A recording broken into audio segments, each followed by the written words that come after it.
Azad Samaj party और Bhim army कार्यकर्ताओं द्वारा अपनी विभिन्न मांगों को लेकर विरोध थमने का नाम नहीं ले रहा है। मथुरा में अनुसूचित जात की लड़की के साथ हुई घटना और सांसद चंद्रशेखर पर हुए हमले को लेकर आजाद समाज पार्टी और भीम आर्मी के कार्यकर्ताओं ने लखनऊ में सड़कों पर उतरकर योगी सरकार को जमकर आड़े हाथों लिया।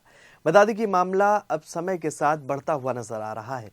वहीं इसको लेकर चंद्रशेखर आजाद ने सीएम योगी को सीधी चुनौती भी दे दी है, जिससे सियासत गर्मा गई है। क्या है पूरा मामला, आगे आपको वीडियो में बताएंगे। नमस्कार, आप देख रहे हैं 4 PM और मैं हूं आपके साथ में शोभित पाठक। आपको बता दें कि आजाद समाज पार्टी के अध्यक्ष और नगीना से लोकसभा सांसद चंद्रशेखर आजाद पर उड़ीसा की राजधानी भुवनेश्वर में कुछ दिन पहले जानलेवा हमला हुआ था।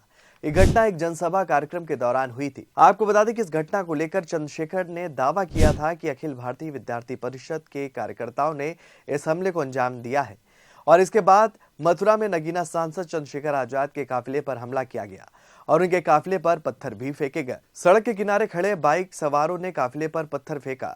हमलावर 2 युवकों को चंद्रशेखर आजाद समर्थकों ने जमकर पीटा और पुलिस के सुपुर्द भी कर दिया। इस दौरान भीम आर्मी प्रमुख चंद्रशेखर थाना रिफाइनरी क्षेत्र के गांव कर्नावल से सुरीर के गांव भगत नगरिया जा रहे थे, तभी काफिले पर पत्थर फेंका गया।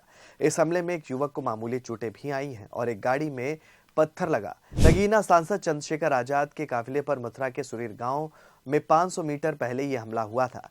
नगीना सांसद चंद्रशेखर आजाद भगत सिंह की नगरिया में दलित समाज के लोगों पर हुई फायरिंग में पीड़ित परिवार से मिलने जा रहे थे और इस दौरान कार्यकर्ताओं ने भागकर भीम आर्मी चीफ की जान भी बचाई। वहीं इस हमले को लेकर सांसद चंद्रशेखर आजाद ने कहा है कि सरकार और पुलिस जवाब दे।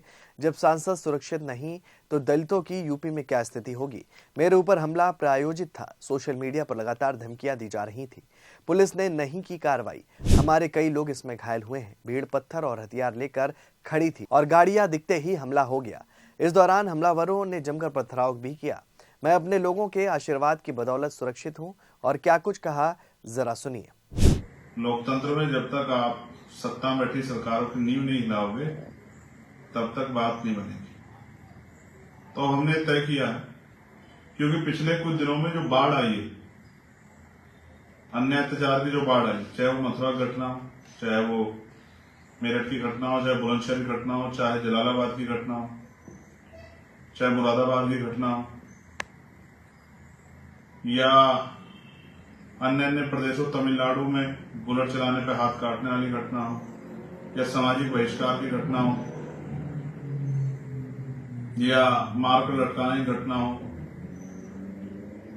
और जिस तरह से सामाजिक अत्याचार के बाद जो है धार्मिक तौर पर जिस तरह का जुल्म हो रहा है बौद्धिस्टों पे, वो वहां आंदोलन कर रहे हैं बोध गया में, उनकी कोई सुनवाई नहीं हो रही है कि इस अतिक्रमण को हटा दो। फिर जैनों पे गिरनार में, फिर ईसाइयों पे देश भर में, मुसलमानों पे उनके जो है धार्मिक स्थलों पे, ये सब भी आपके सामने है। ऐसे में मेरे मन में ये इच्छा जागी कि भाई साथ चर्चा करने के बाद कि अब इस अन्याय का जवाब सरकारों से मुख्यालयों पे जाके मांगना पड़ेगा।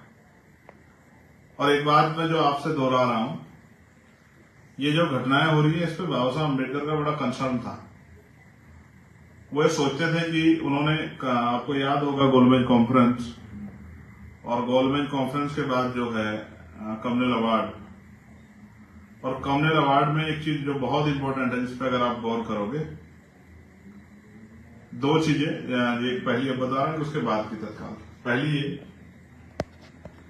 कि उसमें 2 चीजें थी, एक थी सेपरेट इलेक्टेड और एक सेपरेट सेटलमेंट। वहीं यूपी की कानून व्यवस्था को लेकर आजाद समाज पार्टी के प्रमुख चंद्रशेखर आजाद के ऊपर हमले की घटनाओं को लेकर लखनऊ में आज जोरदार प्रदर्शन भी किया गया। राष्ट्रीय अध्यक्ष और सांसद चंद्रशेखर आजाद के नेतृत्व में राजभवन घेराव करने के लिए प्रदेश के सभी जिलों से कार्यकर्ता पहुंचे।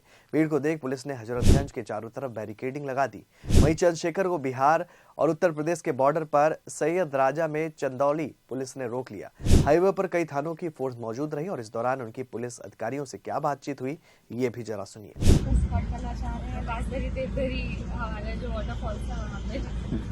नहीं तो हम तो हाउस जाएंगे कल पार्लियामेंट का सेशन है। हमें आदेश ये मिला है सर कि आपको वहाँ लेके जाना है। हमें अपनी यहाँ का वाटरफॉल सीनिक ब्यूटी दिखानी है, प्लस खातिरदारी अपनी हमें करनी है। मगर ये तो बताओ, हाउस से रोकना ये कहाँ तक होगा? कल पार्लियामेंट का सेशन है या नहीं है? मैं तो हाउस जा रहा हूँ। मेरी यहाँ से लखनऊ की ट्रेन है, लखनऊ से मैं जो है फ्लाइट लेके जाऊंगा। अब अपने आप पूछो तो सही कि हाउस जा रहे हैं, हम क्यों रोकना चाहते हैं? पार्लियामेंट जनता कह रही है, अब हम लोगों ने जिता के इसलिए भेजे कि हम हाउस जाए, जाके पार्लियामेंट में अपनी बात रखें। कल हाउस चल रहा है ना, कल 10 तारीख से पार्लियामेंट चल रहा है, तो आप हमें पार्लियामेंट से क्यों रोकना चाहते हैं? ये तो समझ आता है कि आप कहो कि लखनऊ प्रोटेस्ट में आप ना जाओ, तो समझ आता है। हाउस जाने को क्यों रोकना चाहते हैं? यहाँ से और कोई रास्ता हो तो आप बता दो, उसी रास्ते जा सकते हैं। हम तो बेसिक हमारा जो काम है वो हाउस जाने का। अब मैं पूछो भी कि वो हाउस कह रहे हैं कि वो जाना क्यों रोकना चाहते हैं? उसके बात करो।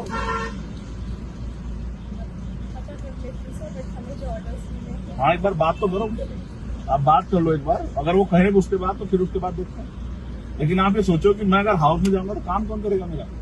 कहीं हमारे पास 10-20 सांसद तो है नहीं कि हम तो जाएंगे तो हमारा मामला कोई और करेगा। हमारे जो क्रिस्टल लगे हुए हैं उसको कौन बोलेगा वहाँ पार्लियामेंट? होम कमेटी ने रिपोर्ट पेश की है 2-3, वो भी पेश होगी, कौन करेगा हमारे लिए? आप पूछो एक बार, बात करो। ये तो समझ आए कि वो हमसे कहें कि आप सीधे दिल्ली चले जाओ, तो समझ आता है। लेकिन ये नहीं समझ आता कि भाई आप पिकनिक मना लो, क्योंकि पिकनिक का समय नहीं है ना। इस तरह के हालात में पिकनिक का समय नहीं है हमारे पास। आप एक बार बात करके आपको बता दें कि मथुरा में अनुसूचित जाति की लड़की के साथ हुई घटना और भीम आर्मी प्रमुख सांसद चंद्रशेखर आजाद पर हमले को लेकर आजाद समाज पार्टी और भीम आर्मी के कार्यकर्ताओं ने लखनऊ में जबरदस्त प्रदर्शन किया। प्रदर्शनकारियों को रोकने के लिए पुलिस ने सख्त कदम भी उठाए और हजरतगंज विधानसभा मार्ग सहित कई इलाकों में भारी पुलिस बल तैनात किया गया। पुलिस ने बैरिकेडिंग लगाकर प्रदर्शनकारियों को रोकने की कोशिश भी की, लेकिन कई कार्यकर्ता बैरिकेडिंग तोड़ते हुए आगे बढ़ने लगे, जिसके बाद पुलिस ने लाठीचार्ज कर दिया और कई प्रदर्शनकारियों को हिरासत में भी लिया गया। प्रदर्शन को देखते हुए पुलिस प्रशासन पहले से ही सतर्क था। बता दें कि रविवार रात से ही पुलिस ने आसपा कार्यकर्ताओं की धरपकड़ शुरू कर दी थी। चारबाग चौक, परिवर्तन चौक और हजरतगंज इलाके में भारी संख्या में पुलिस बल तैनात कर बैरिकेडिंग की गई थी, जिससे कार्यकर्ताओं को विधानसभा मार्ग की ओर बढ़ने से रोका जा सके। पुलिस ने रात से कई आसपा और भीम आर्मी के कार्यकर्ताओं को गिरफ्तार भी कर लिया था, ताकि वे सोमवार यानी कि आज बड़े स्तर पर प्रदर्शन न कर सकें। इसके बावजूद सैकड़ों कार्यकर्ता सड़क पर उतर आए, नारेबाजी करने लगे। दोपहर को प्रदर्शनकारी परिवर्तन चौक से विधानसभा मार्ग की ओर बढ़ने लगे, लेकिन पुलिस ने उन्हें रोक दिया। इस दौरान प्रदर्शनकारियों और पुलिस के बीच धक्का मुक्की भी देखने को मिली। पुलिस ने प्रदर्शनकारियों को रोकने के लिए लाठीचार्ज किया और कई कार्यकर्ताओं को हिरासत में भी लिया गया। आजाद समाज पार्टी के नेताओं ने पुलिस की कार्रवाई को लोकतांत्रिक अधिकारों का हनन करार दिया। उन्होंने कहा कि शांतिपूर्ण प्रदर्शन करना सभी नागरिकों का अधिकार है, लेकिन पुलिस ने बल प्रयोग कर लोकतंत्र की हत्या करने की कोशिश की है। चंद्रशेखर आजाद ने ट्वीट करते हुए कहा कि हम न्याय के लिए लड़ रहे हैं, लेकिन सरकार हमें दबाने की कोशिश कर रही है। मथुरा में हुई घटना को लेकर हम जवाब चाहते हैं, लेकिन हमें बोलने तक नहीं दिया जा रहा है। आजाद समाज पार्टी और भीम आर्मी के नेताओं ने ऐलान किया है कि अगर सरकार ने उनकी मांगों को नहीं माना तो वे आने वाले दिनों में और भी बड़े प्रदर्शन करेंगे। तो फिलहाल चंद्रशेखर आजाद ने यूपी सरकार के ऊपर कई गंभीर आरोप भी लगाए हैं और कानून व्यवस्था पर भी योगी सरकार को जमकर घेरा है।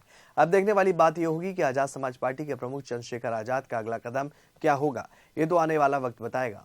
इस खबर में फिलहाल इतना ही। ऐसी तमाम राजनीतिक खबरों के लिए बने रहिए और देखते रहिए 4 PM न्यूज नेटवर्क। धन्यवाद।